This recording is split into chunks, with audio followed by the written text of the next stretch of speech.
India versus England semifinal से पहले जब सैम करन ने कहा था कि 140 करोड़ को साइलेंस कर देंगे, तो अपने को यह पता था कि वॉयलेंस होगा, पर इतना वॉयलेंस होगा इसका अपने को अंदाजा नहीं था भाई। मतलब दिल जो था वो धक धक धक धक धक यहां तक जा रहा था, और फिर पकड़ के हम यहां लाते थे, फिर वो खिसक के आ रहा था। अपने को लगता है कि भारत में आज 150-250 आदमी जो है वो टपक गए होंगे। वो टपक गए होंगे ये देखकर कि बाबू 253 बनाने के बाद हम केवल 7 रनों से मैच जीते हैं। मतलब इस मैच में आखिरी के कुछ ओवरों में तो एंडलेस मोमेंट थे जहां ये लगा कि ये मैच गया गया गया और चला गया। लेकिन फिर जब सारी उम्मीदें नाकाम हो जाती हैं, तब आपके सामने जस्सी पाजी आते हैं, और आज 140 करोड़ भारतीयों की तरफ से जसप्रीत बुमराह को कोटि कोटि नमन, कोटि कोटि नमन, क्योंकि आज आपकी वजह से हम सुकून सो पाएंगे, आपकी वजह से हम फाइनल खेल पाएंगे। वरना हमारे वरुण बाबू ने आज कोई कोर कसर नहीं छोड़ी थी। वो जो सूर्या बाबू ने उनको आखिर में कहा कि भैया आप जाओ, आप डगआउट में जाओ, आप ग्राउंड पे खड़े हो, उससे हमारी हालत खराब है। मतलब 4 ओवर में 63-64 रन कौन पिटता है? हर ओवर में पिट रहे थे, इतना पिट रहे थे, इतना पिट रहे थे कि हमको डाउट हो रहा था कि भैया ये वर्ल्ड नंबर 1 है ऊपर से या नीचे से, क्योंकि इंडिया आज बाहर हो रही थी। जैकब बेथेल ने इस छोटी सी उम्र में वो करके दिखाया जो आप बड़े बड़े बल्लेबाजों से उम्मीद कर रहे थे, और आज जैकब बेथेल ने इज्जत कमाई है। संजू सैमसन की पारी, हार्दिक पांड्या की पारी, इन सारी पारियों पर उनकी पारी भारी पड़ सकती थी। वो तो थैंक्स टू हमारे मतलब हार्दिक बाबू बैट से भी, और हार्दिक बाबू बॉल से भी, और साथ में फील्डिंग से भी। जब जब मैटर बड़ा होता है हार्दिक बाबू खड़ा होता है। वो जो हार्दिक पांड्या ने ओवर डाला, आई थिंक वो एक बहुत इंपैक्टफुल ओवर था, क्योंकि अगर आखिरी ओवर में 30 की जगह 20-22 रन चाहिए होते तो हमारे दुबे जी ने भी काम कर दिया था। मतलब मैं ये मान के बैठा था कि anything less than 25 in last over India बाहर है, एनीथिंग लेस देन। क्योंकि बापू को मैंने धोनी के सामने 24 रन खाते देखा था, और दुबे जी ने पिछले मैच में जो नो बॉल फेंकी थी, उसके बाद आधे टाइम मेरी टेंशन ये थी कि 5 छक्का में हो सकता है 1-2 बॉल बच जाए, लेकिन टेंशन इस बात की है कि अगर दुबे जी ने नो बॉल फेंकी तो जो फ्री हिट मिलेगी और नो बॉल पे जो जाएगा उसका हिसाब किताब कौन रखेगा। लेकिन थैंक्स टू हार्दिक पांड्या, वो पहली बॉल पर जो बाउंड्री से थ्रो किया, और जैकब बेथेल का जब रन आउट हुआ तो 140 करोड़ भारतीयों ने कहा हार्दिक भाऊ आपके भी चरणों में कोटि कोटि नमन। मतलब आप मोहब्बत में रेगिस्तान में दूध की नदियां बहा रहे हो, आप समंदर को पानी सोख जा रहे हो, आप बैटिंग में चल रहे हो, बॉलिंग में चल रहे हो, फील्डिंग में चल रहे हो, आप चलते रहो, एक मैच और चल जाओ, क्योंकि इंडिया में जो नहीं चल रहे हैं वो कतई नहीं चल रहे हैं। आज भी अभिषेक शर्मा ने कोई कोर कसर नहीं छोड़ी इंडिया की बेइज्जती करवाने में। सूर्या बाबू अपने बैटिंग करना भूल चुके हैं, वो भी दोबारा आज फिर दिखाई पड़ा, और गेंदबाजी में आज हम बुरी तरह एक्सपोज हुए। आज के मैच में हमें यह रियलाइज हो गया कि इस गेंदबाजी यूनिट के साथ आप विश्व कप नहीं जीत सकते हैं। इस गेंदबाजी यूनिट ने आज हिंदुस्तानियों को हार्ट अटैक दिए हैं। इस गेंदबाजी यूनिट से हम लगभग हिस्टोरिकल हार से बाहर हो गए हैं, क्योंकि 253 बनाने के बाद अगर आप 7 रन से मैच जीतते हो तो फिर ये जीत पर सवाल होंगे। मतलब I don't like violence but violence likes me, but I don't want this violence यार। इतना वॉयलेंस नहीं चाह मांगता अपने को। 253 के बदले 246, इंडिया के भी 7 विकेट, उनके 7 विकेट। और यह तब था जब हार्दिक ने शुरू में विकेट निकाला, बुमराह ने शुरू में विकेट निकाला, बापू ने निकाला। बापू, अरे बापू आपके चरण कहां पर है? बापू को भी कोटि कोटि नमन। मतलब मेरे को ऐसा लगता है कि अंग्रेजों के सामने जब जब देश मुश्किल में आता है तब तब बापू अपने को बचाता है। बापू पहले भी थे 1947 में, और बापू आज भी है 2026 में। आज का मैच भी बापू के नाम था। मतलब वो जो कैच उन्होंने पकड़ा, चाहे वो बोल्ड मारना हो या फिर जो कैच था उसका विल जैक्स का, जो बाउंड्री के अंदर गए और कूदते काटते गिरे और फिर धीरे से उठा के दे दिया, और फिर दुबे जी ने लपक लिया। अगर वहां वो कैच नहीं पकड़ा जाता, इंडिया का मैच वहीं खत्म हो गया था। बापू रक्षक है हमारे देश की तरफ से। बापू को भी कोटि कोटि नमन, क्योंकि बापू आपने आज फिर अंग्रेजों के सामने हिंदुस्तान की इज्जत बचाई है, क्योंकि हमारे गेंदबाजों ने कोई कोर कसर नहीं छोड़ी थी। मतलब आप ये सोचो यार, 253 बनाने के बाद अगर आप 5 ओवर में आखिरी में केवल 69 रन चाहिए, क्या हालत होगी? आखिरी के 5 ओवर में 69 रन कुछ नहीं होते हैं अगर आप 253 बनाए बैठे। उस वक्त लग रहा था कि इंडिया का मैच गया। इंग्लैंड 185 था भाई साहब, 15 ओवर में 185 रन और 5 विकेट थे। बेथेल जिस फॉर्म में खेल रहे थे, हम ये मानकर बैठे थे कि टिक गया तो मैच खत्म है, आउट हो गया तो बच जाएगा। लेकिन जब 5 ओवर में 69 चाहिए होते हैं तब वो आते हैं जो भरोसा लेकर आते हैं, जसप्रीत बुमराह। मतलब मोहम्मद सिराज ने जो कहा था पिछली बार कि we only believe in Jassi भाई, actually we believe only in Jassi भाई, क्योंकि जस्सी भाई जैसा कोई नहीं है। चीते की चाल, बाज की नजर और जसप्रीत बुमराह पर कभी डाउट नहीं करने का, क्योंकि ये हर बार आपको मैच जिता कर देते हैं। आज जसप्रीत बुमराह की वजह से 140 करोड़ भारतीय खुश हैं। 5 ओवर में 69 चाहिए थे भाई, हमारी फट के फ्लावर हो रखी थी। फिर जसप्रीत बुमराह आते हैं 16वें ओवर में। इससे पहले उनके 2 ओवर में 19 रन थे। पहली बॉल पे सिंगल, दूसरी बॉल पे सिंगल, बल्लेबाज की भी फट के फ्लावर थी। यहां हमारी दुखदुखी बड़ी थी कि अगर जस्सी भाई पिट गए तो सामने वाले का क्या होगा, क्योंकि बाद में तो हमारे पास बॉलिंग में गड्ढे नहीं, गड्ढों में बॉलिंग थी। लेकिन जस्सी भाई की क्रेडिबिलिटी ऐसी है कि सामने वाला भी डरता है। सिर्फ वो एक बॉल जो सैम करन के पैर पे आई थी, चौवा चली गई, बस वही थी। वो भी चौवा जाने के बाद जस्सी भाई ने अगली बॉल डॉट की, फिर सिंगल दिया, फिर सिंगल दिया। फिर हमारे अर्शदीप बाबू आए। अर्शदीप बाबू बढ़िया गेंदबाजी कर रहे थे। मेरे को लग रहा था कि इंडिया शायद यहां से कमबैक कर लेगी। पहली बॉल वाइड, दूसरी बॉल डॉट, फिर सिंगल, डबल, सिंगल। लेकिन फिर अर्शदीप बाबू को पड़ा छक्का और चौवा, और वो छक्का चौका जो था वो बीपी बढ़ाने वाला था, क्योंकि वहां से मेरे को लगा गया मैच 3 ओवर में 49 रन। मेरे को लगा यार ये गया, ये नहीं होना चाहिए था, क्योंकि वो छक्का चौका बहुत भारी पड़ जाएगा। अब टेंशन ये भाई साहब थी कि यार ओवर किससे कराए। दुबे जी कराए तो पता लगे आखिरी ओवर में 10 रन नहीं बचा, हार्दिक से कराए तो पता नहीं क्या हो। बट थैंकफुली अगेन जस्सी भाई आए और पहली बॉल डॉट, फिर सिंगल, फिर डबल, फिर सिंगल और फिर सिंगल। केवल 6 रन 18वें ओवर में, जब 253 रन चाहिए थे। मतलब आप इमेजिन करो कि क्या टेंशन रही होगी उस वक्त जब हार्दिक पांड्या से पहली ओवर डाला। And then Hardik Pandya, what a character man, I love this man Hardik Pandya. 2024 का वर्ल्ड कप, बहुत सारी मेमोरीज रिकॉल हुई। वो जो कैच सूर्य कुमार यादव ने पकड़ा था, वो कैच पकड़ा आज बापू अक्षर पटेल ने। वो जो ओवर उस टाइम बुमराह ने डाला था, exactly cut copy paste over जो था, वो आज फिर बुमराह ने डाला। और सबसे बड़ी बात, हार्दिक पांड्या, आखिरी के 2 ओवर बाकी थे, रन बहुत ज्यादा चाहिए थे, हमारी हालत टाइट थी, 39 रन चाहिए थे। हमें लग रहा था कि मैच जो है कहीं हमारे हाथ से निकल तो नहीं गया।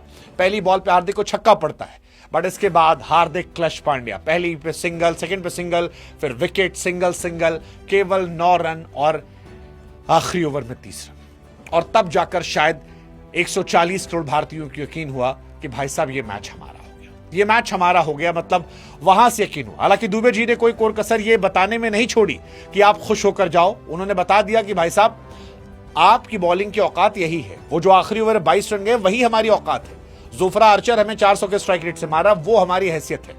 बट फाइनली हम बचे और इंडिया 7 रन से ये मैच जो है वो जीत जाती है। इंडिया फिर से फाइनल पहुंच जाती है। 2007 में पहुंचे थे, हम जीत कर आए थे। चैंपियंस ट्रॉफी 2007 में गए थे, T20 उस टाइम गए थे, चैंपियन बने, 2007 में चैंपियन बने थे हम। फिर 2014 में फाइनल गए थे, श्रीलंका ने हमें हरा दिया था। 2024 में फिर हम पहुंचे, जीते। इस बार 26 में पहुंचे हैं। आई होप कि इंडिया जीतेगी, बट जब जीतेगी तो उसमें मैं फिर कह रहा हूं कि आप जसप्रीत बुमराह को क्रेडिट दीजिए, क्योंकि बुमराह को समझने के लिए छोटा सा स्टैट मैं आपको बता दे रहा हूं, जिससे आपको बुमराह की औकात समझ में आ जाएगी। इस सेमीफाइनल मैच में अगर आप इंडिया को विजेता मान रहे हैं और इंडिया फाइनल गई है, तो उसके लिए सिर्फ बुमराह जिम्मेदार है और कोई जिम्मेदार नहीं है। और उसका रीजन बता रहा हूं मैं। जोफ्रा आर्चर इस मैच में 15.5 इकॉनमी से पिटे हैं। हमारे वरुण चक्रवर्ती जो है वो इस मैच के मैन ऑफ द मैच थे, 16 की इकॉनमी से सुर पिटे हैं। डेवसन जो है 19 इकॉनमी से पिटे हैं। विल जैक्स 10 की इकॉनमी से, ओवरटन 12 की, सैम करन 13.5 की, राशिद खान 10.5 की, अर्शदीप सिंह लगभग 13 की, अक्षर पटेल 11.5 की, शिवम दुबे 22 की और हार्दिक पांड्या 9.5 की।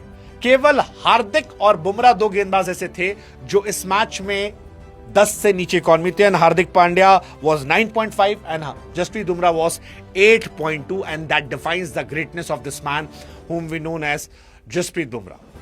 What a man यार, what a character, what a man। I don't think कि मेरे पास शब्द है। आप इनकी तारीफ, जितने शब्द आपके पास है, मतलब अद्भुत, अविश्वसनीय, अवर्णनीय, सब आप इन पे लगा दो, फिर भी वो कम नहीं होंगे, क्योंकि अलग लेवल का बंदा। इस पूरे टूर्नामेंट में अगर आप बुमराह को देखोगे, 7 match 10 wicket, 6.5 economy.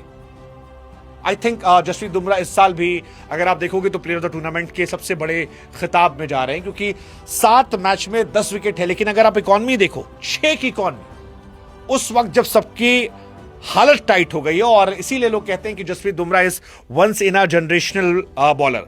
Sanju Samson तक कहना पड़ा कि अगर आज किसी को मैन ऑफ द मैच का अवार्ड देना था तो वो सिर्फ और सिर्फ जसप्रीत बुमराह को देना चाहिए था, क्योंकि वो भी वहां नहीं होते। आज उन्होंने भी माना कि यार वो वहां नहीं होते अगर ये नहीं होता, क्योंकि बाकी काम जो है वो जैकब बेथल ने कर दिया था। जैकब बेथल ने आज खून के आंसू रुलाए थे। अनबिलीवेबल पारी यार, 45 गेंदों पर सेमीफाइनल में शतक, 45 गेंदों पर सेमीफाइनल में शतक। आप कितनी तारीफ करोगे उस आदमी की। मतलब जैकब बेथल के लिए आपके पास जितने शब्द हैं आप वो सारे शब्द उनके लगा दीजिए, क्योंकि मतलब जैकब बेथल के बारे में मैं क्या कहूं। 140 करोड़ भारतीयों की धड़कन जो है इस लड़के ने रोक कर रखी थी।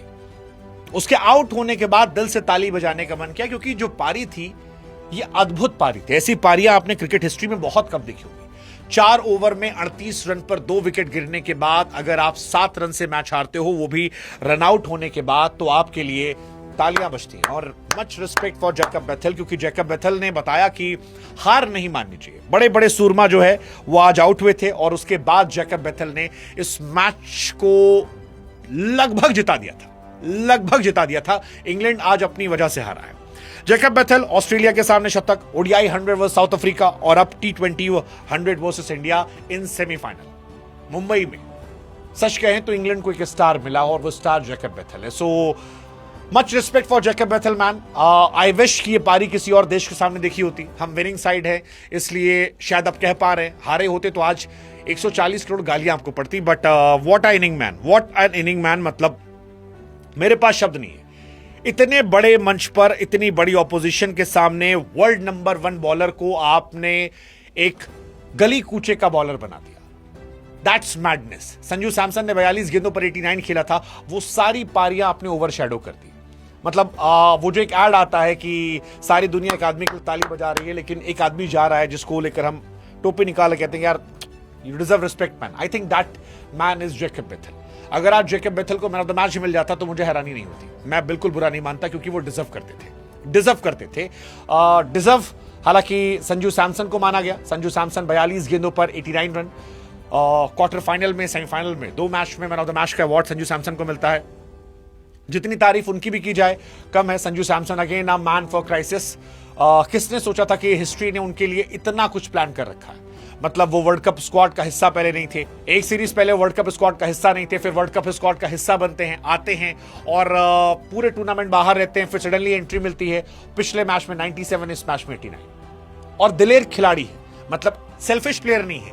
89 पर थे, चाहते सिंगल डबल लेकर मैच बढ़ाते, शतक पूरा कर लेते, लेकिन संजू सैमसन ने देश के लिए खेलना पसंद किया और 89 रनों की पारी खेली, जो बताती है कि वो कितने बड़े प्लेयर हैं। आई थिंक वो जो बीते 2-3 सालों से हम लोग जस्टिस फॉर संजू सैमसन कहते थे, वो हर उम्मीद जो संजू सैमसन को लेकर हम जैसे फैंस ने लगाई थी, आज उन्होंने जस्टिफाई कर दिया। संजू सैमसन ने बताया कि यार हर एक फैंस की उम्मीदों पर वो खरे उतरे। So thank you so much Sanju Samson. You deserve more respect, more love, just one more match man. और मैं तो मानूंगा कि अगले मैच में अभिषेक शर्मा को आप ड्रॉप कीजिए, 2 चेंजेस कीजिए। आप अभिषेक शर्मा को ड्रॉप कीजिए, आप उनकी जगह पर खिलाइए वॉशिंगटन सुंदर को, और आप या फिर रिंकू सिंह को। आई थिंक वॉशिंगटन सुंदर can also be a good player जिनको आप शामिल कर सकते हो। और इसके साथ आप शामिल कीजिए कुलदीप यादव को। अगर आप वरुण को खिलाते हैं तो फिर आप वॉशी को खिला लीजिए अभिषेक की जगह पर, या फिर वॉशिंगटन क्या नाम है, इनको हटा के वरुण चक्रवर्ती को हटा कुलदीप खिला लीजिए, क्योंकि आज मैच हम हार चुके थे यार। मतलब संजू के 89, दुबे के 43, ईशान किशन के 39, हार्दिक के 12 पे 27, तिलक के 7 पे 21, ये सब गायब हो रहे थे। 20 ओवर में 253 पर हम मैच हार रहे थे। हम जीते हैं, लोग भूल जाएंगे, लेकिन जैकब बेथल की इस पारी ने इंडिया की बॉलिंग को एक्चुअली एक्सपोज करके रख दिया, बुरा वाला एक्सपोज कर दिया, वो भी तब जब शुरू में आपके इतने विकेट गिरे हो। हालांकि इस मैच में तारीफ दुबे जी की बनती है, संजू सैमसन के साथ साथ। दुबे जी नो फुटवर्क और नो फेलियर, हर मैच में रन बनाए, स्पेशली इंपॉर्टेंट मैच है। पाकिस्तान 17 पे 27, नीदरलैंड 31 पे 66, 37 पे 42 साउथ अफ्रीका के सामने, वेस्ट इंडीज वाला नहीं रहा, दो ही चौके चाहिए थे एक्चुअली उनको, 2 बॉल पे 2 चौके मारे थे उन्होंने, 8 रन, और हम मैच जीत गए थे। और फिर इंग्लैंड के सामने 25 पे 43 रन आउट हुए थे। So again he is a clutch man. Same goes for Ishan Kishan, 18 गेंद 39 रन, कमाल की टॉप नॉच पारी थी। ये सारे लोग थे, संजू सेल्फलेस थे, ये सारी चीजें यहां पर रही। इंग्लैंड पछता रही होगी, इंडिया क्यों पछताएगी? इंडिया पछता रही होगी कि भाई, पछता नहीं रही होगी, इंडिया बैठ के शुक्रिया कर रही होगी एक्चुअली कि भाई साहब हम जीत गए। क्योंकि आज 2 फैक्टर थे जिसने हमें जिता दिया। एक वो जो ड्रॉप कैच था संजू सैमसन का, 15 रन पर कैच ड्रॉप किया गया और फिर 42 पर 89। देखो, गुरु किस्मत बहादुर का साथ देती है। इंडिया अरसे तक संजू सैमसन को खिलाती थी, संजू की किस्मत खराब होती थी, आउट होया करते थे। बट जब बहादुरी से खेल रहे थे तो आज उन्होंने 42 पर 89 बनाए। 15 रन पर हैरी ब्रूक ने कैच ड्रॉप किया था और संजू सैमसन ने इंग्लैंड को वर्ल्ड कप से बाहर का रास्ता दिखा दिया। So I am very happy for that thing कि हम यहां से आगे निकल गए। और शतक नहीं बना उनका, बट कोई बात नहीं। एंड सेकेंड, जसप्रीत बुमराह, जो मैंने कहा, जसप्रीत बुमराह, हार्दिक पांड्या, ये सारी चीजें जो रही अच्छी गई हैं। Sanju Samson will be a happy man, क्योंकि 4 मैच में 232 रन, 77 का एवरेज, 201 का स्ट्राइक रेट, 16 छक्के 22 चौके। क्वार्टर फाइनल में, वर्चुअल क्वार्टर फाइनल था, 50 बॉल 97, यहां पर 42 गेंद 89। क्या चाहिए आपको? कुछ भी। आप जितनी तारीफ करो उतना कम है। संजू सैमसन की आप जितनी तारीफ में जितने कसीदे पढ़ सकते हैं वो सारे यहां कम हो जाते हैं। विराट कोहली साहब के रिकॉर्ड की बराबरी की उन्होंने। वर्ल्ड कप के नॉकआउट मैच में हाईएस्ट रन 89 थे, इनके भी 89 हो गए। तो ये टॉप स्कोरर वहां पर रहे। बहुत सालों तक रेस्ट किया। इनके ऊपर एक पूरी एक अलग स्टोरी बन सकती है जिसको हम बनाएंगे। बट सवाल यह है कि इंडिया यहां से क्या, क्योंकि आज का मैच इंडिया जीत तो गई है, बट किस तरह जीती है उसे दुनिया जानती है। और इसलिए आज ये सवाल रहेगा कि इंडिया यहां से क्या। मतलब आप ये सोचो कि फिल सॉल्ट शुरू में आउट हुए थे, हार्दिक पांड्या ने आउट किया था। अगर आप स्कोर कार्ड देखोगे, 13 पर 1, 38 पे 2, 64 पे 3, 6 ओवर 64 पे 3, और इसके बाद आप पिटते चले गए। जबकि आपने इंग्लैंड के जिन बल्लेबाजों से हमें डर था, जैसे हमें फिल सॉल्ट से डर था, हार्दिक पांड्या खा गए, बटलर से डर था, वो चले गए, हैरी ब्रूक से डर था, बुमराह उन्हें उठा ले गए, बैंटन को अक्सर पटेल उठा ले गए, इसके बाद मिडिल ऑर्डर ने मारा उनके। दैट इज क्वाइट स्केरी, क्योंकि ये बहुत पेनफुल है और इंडिया की बॉलिंग लाइनअप एक्चुअली परेशान करने वाली है। आपके पास एक एक्स्ट्रा बॉलर होना चाहिए, और अगर नहीं है तो आने वाले मैचेस में आपको बहुत समस्या होने वाली है। मेरे हिसाब से टीम इंडिया को अगले मैचेस में 2 चेंज करने की जरूरत है। एक, I truly believe in Abhishek Sharma, final match है, बट मुझे लगता है कि अभिषेक शर्मा को ड्रॉप कर देना चाहिए। ड्रॉप इसलिए करना चाहिए क्योंकि ऑलरेडी वो रन नहीं बना रहे हैं और आपके पास बैटिंग ठीक ठाक है। आप उनको ड्रॉप करके वॉशिंगटन सुंदर को ला सकते हो, जो बैट बॉल दोनों से काम कर सकते हैं। तो आप एक गैम्बल खेल लो, आपको एक बॉलर इस टीम में एक्स्ट्रा चाहिए, और अगर आप नहीं खिलाओगे तो आपकी बैंड बच जाएगी। दूसरा चेंज, क्या वरुण चक्रवर्ती की जगह पर कुलदीप यादव को हम ट्राई करें? मतलब स्पेशली आज जो वरुण की परफॉर्मेंस रही, वो बिल्कुल कॉन्फिडेंट उनके अंदर नहीं था, 0% कॉन्फिडेंस था। हालत यह थी कि बाद में उन्हें मैदान छोड़कर जाना पड़ा और वो हेल्पलेस नजर आ रहे थे। उनको देखकर लग रहा था कि वो क्या हो गए, बच्चों की तरह वो मार खा रहे थे। मेरे लिए बहुत पेनफुल था वो, वर्ल्ड नंबर 1 बॉलर का इस तरह से बच्चों की तरह मार खाना। That's quite scary and painful. So ये इंडिया की परेशानी है। हालांकि अभिषेक शर्मा को बाहर करने से टेंशन ये है कि सूर्या और अभिषेक दोनों फॉर्म में नहीं है। कई लोग मान रहे हैं कि अभिषेक को रहने दो, एक मैच और खेल लेने दो, क्या पता फाइनल में उनका बेस्ट रखा हो। बट उनका ऑफ स्पिनर वाला पंगा बहुत बड़ा हो गया। मतलब अगर आप इस मैच में भी देखोगे, इस मैच में इंडिया से सबने रन बनाए, सिर्फ अभिषेक शर्मा जो थे वो स्ट्रगल करते नजर आए। अगर आप इंडिया की बैटिंग देखो, अभिषेक शर्मा 7 गेंद 9 रन, एक छक्का नहीं पड़ा है। वो अभिषेक शर्मा ये नहीं है 128 के स्ट्राइक रेट वाले, उनके बैट से नहीं निकल रहा है। और इसीलिए मुझे लग रहा है कि अभिषेक शर्मा से फिलहाल इंडिया को वर्ल्ड कप फाइनल में तौबा करना चाहिए। आई नो कि बहुत बड़ा मैच है, बड़े मैचेस में आप इतने सारे एक्सपेरिमेंट नहीं करते हो, बट वरुण चक्रवर्ती, अभिषेक शर्मा, ये 2 आपको परेशान कर रहे हैं। आप अक्सर पटेल को ड्रॉप नहीं कर सकते हो। You have to get Kuldeep and you have to get 1 extra batter who can bowl, and that is Washington Sundar for me. So Abhishek Sharma को हटा के आप चाहो तो रिंकू सिंह को ला सकते हो कि चलो फाइनल में अगर ऊपर से बैटिंग कमजोर होती है तो नीचे बैटिंग आ जाएगी, या फिर आप वॉशी को ले आओ। वॉशी मैं इसलिए बार बार फोर्स कर रहा हूं क्योंकि वॉशी 2-3 ओवर कर सकते हैं, और अगर वरुण या किसी का दिन ऐसा रहा तो आप उनसे बचा सकते हो। सेकेंड, इसके अलावा मुझे लगता है कि क्या वरुण चक्रवर्ती पर एक टाइट कॉल होनी चाहिए। He may be world number one तो अभिषेक शर्मा भी हैं, बट क्या उनसे भी आगे बढ़कर हमें वर्ल्ड कप फाइनल में कुलदीप यादव की तरफ देखना चाहिए भाई साहब, ये हार्ट बीट बढ़वाने के लिए नहीं, क्योंकि अगर इंडिया वर्ल्ड कप से बाहर हुई तो शायद ये 2-3 के आसपास जिम्मेदारी होगी। इंडिया 200 रन बना सकती है, 225 बना सकती है, बट आज के मैच ने यह भी साबित कर दिया कि इंडिया 250 पिट भी सकती है। और 250 पिटना कोई बहुत हैरानी नहीं है। मतलब हम ये मानते थे कि यार 250 कौन बना लेगा, बट 250 बन जाएगा भाई, और ये हमारे प्लेयर बनवा देंगे। ये इतनी खराब बैटिंग है कि ये 250 बनवा देंगे और ये इंडिया को हराने वाला है। इसलिए मुझे लगता है कि इंडिया को अब एक नए सिरे से सोचना चाहिए कि यहां से कहानी आगे कैसे जाएगी, क्योंकि ये मैच हमारा हो गया, हम जीत गए, बट ये मैच में रिकॉर्ड्स की हिस्ट्री हो गई। मतलब अगर पॉज करो एक मिनट, तुम मत करना, मतलब ये मैच हिस्ट्री क्रिएट कर गया। अगर आप स्टैट्स देखोगे, एक मैच में हाईएस्ट रन T20 में वो इस मैच में बने हैं 499 रन। सेकेंड हाईएस्ट ये है, सेकेंड हाईएस्ट। इससे आगे 517 रन बने थे जो आपका मैच था south Africa versus West Indies का, उससे ज्यादा रन नहीं थे। इससे पहले इंडिया वर्सेस न्यूजीलैंड मैच में भी ऐसा हुआ था, 496 बने थे, बट ये सर्वाधिक है इंडिया की तरफ से, और इंडिया बहुत बार पिटी। अगर आप 26 में देखोगे तो हम 200 सवा 200 रन दे रहे हैं। फिर नंबर 6 या उसके ज्यादा पर जिन खिलाड़ियों ने सबसे ज्यादा रन बनाए हैं एक T20 वर्ल्ड कप में, वो रिकॉर्ड बना विल जैक्स के नाम। विल जैक्स भी again that man deserves respect man, क्योंकि विल जैक्स आज भी विकेट निकाले, बैटिंग अच्छी कर रहे थे, और अगर वो बाउंड्री पे कैच ना पकड़ा जाता उनका तो विल जैक्स आज फिर मैन ऑफ द मैच बन सकते थे इंग्लैंड की जीत में। तो उनकी भी तारीफ होगी। 226 रन 6 रैंक के नीचे उतरकर बनाना। एक मैच में सबसे ज्यादा छक्के अगर बात की जाएगी तो इस मैच में लगे, इस मैच में 34 छक्के लगे हैं, जो सेमीफाइनल था इतने छक्के कभी किसी मैच में लगे। मतलब इससे पहले जो रिकॉर्ड था वो इसी मुंबई के मैदान पर था, जिम्बाब्वे वर्सेस मुंबई में 31 छक्के लगे थे, बट आज वो भी रिकॉर्ड टूटा 34 छक्कों का, और इंडिया को ये समझना पड़ेगा। फिर अगर आप गेंदबाजी देखोगे तो पेसर्स की आज जबरदस्त धुलाई हुई है, जबरदस्त धुलाई हुई है। मतलब जो 128 किलोमीटर से ऊपर गए हैं उसमें सिर्फ बुमराह ऐसे थे जो पिटे नहीं है, बाकी सब यहां पर पिटे हुए हैं। तो ये अपने आप में एक बड़ी टेंशन वाली बात है।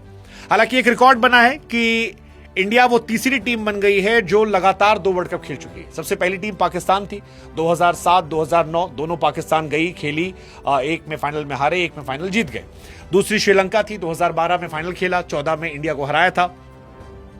तीसरी इंडिया है। आई जस्ट होप कि इंडिया यहां पर जीत जाए। इस मैच में रिकॉर्ड जो है वो जैकब बेथल के नाम भी गया है।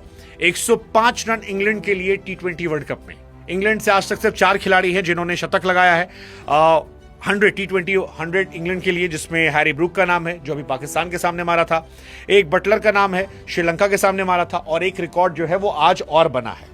Highest individual score T20 knockouts में आज उसमें जैकब बेथल का नाम गया है टॉप पर। ये जो 105 रन बनाए थे बेथल ने, ये टॉप पर है। फिन एलन जो है इसके नीचे हैं, बाकी सब नीचे हैं। कुल मिलाकर कहे तो मैच जो है वो धड़कन बढ़ाने वाला, बीपी बढ़ाने वाला, रुलाने वाला, पछताने वाला। हालांकि क्रिकेट के पॉइंट ऑफ व्यू देखें तो it was absolute cinema, it was absolute cinema. इससे बेहतरीन मैच T20 सेमीफाइनल नहीं हो सकता।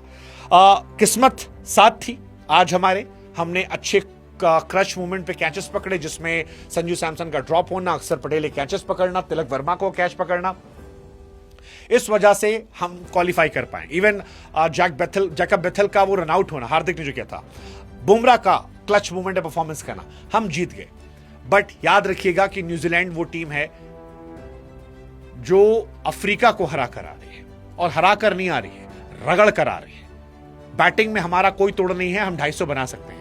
हमारा कंसर्न है गेंदबाजी। क्या हम अपनी बॉलिंग फाइनल से पहले फिक्स करेंगे? क्या हम बड़े कॉल ले पाएंगे? क्या इंडिया नंबर और रैंक पर नहीं, परफॉर्मेंस पर जाएगी? I think it's a tough call, it's a tough call. यही तय करेगा कि आप वर्ल्ड कप उठा रहे हैं या जा रहे हैं। आज वरुण चक्रवर्ती के साथ वर्ल्ड कप जाता हुआ मुझे दिख रहा था, अभी रह गया है, फाइनल में यही तय करेगा। लेट्स होप हम फाइनल खेलें, अब तो खेल रहे हैं। अहमदाबाद का एक तो ग्राउंड है, वो मनहूस ग्राउंड, 2023 में 19 नवंबर अभी तक मेरे दिल से गया नहीं है। मतलब माइग्रेन हुआ था मुझे अभी भी याद करके। बहुत मनहूस ग्राउंड है, हालांकि वो इतना घटिया ग्राउंड है कि वहां जो जीतता है उसके बाद वो जीवन में कहीं नहीं जीतता। ऑस्ट्रेलिया वहां जीती थी, ऑस्ट्रेलिया उसके बाद कहीं नहीं जीती, WTC हार गई, चैंपियंस ट्रॉफी हार गई, ODI वर्ल्ड कप हार गई, ODI वर्ल्ड कप के उसके बाद, वो तो अभी तो हुआ नहीं, मतलब उसके बाद, और अभी आपका T20 वर्ल्ड कप बाहर हो गई। हार्दिक पांड्या की टीम गुजरात टाइटंस वहां जीती थी, उसके बाद से वो भी बाहर बैठी है। आपकी साउथ अफ्रीकन टीम अहमदाबाद में जीत रही थी, वहां से कोलकाता गई, वो भी बाहर हो गई। हम हारे हुए हैं वहां पे, आई होप कि वहां से हम जीत कर जाए।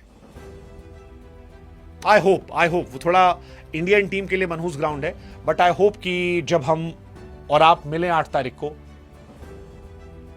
तो यार मायूस ना हो, खुश हो, ट्रॉफी उठा रहे। क्या ऐसा होगा? Let's see, I don't know, but India need to fix their bowling. बिना बॉलिंग के आई जस्ट होप हम फिक्स कर लें।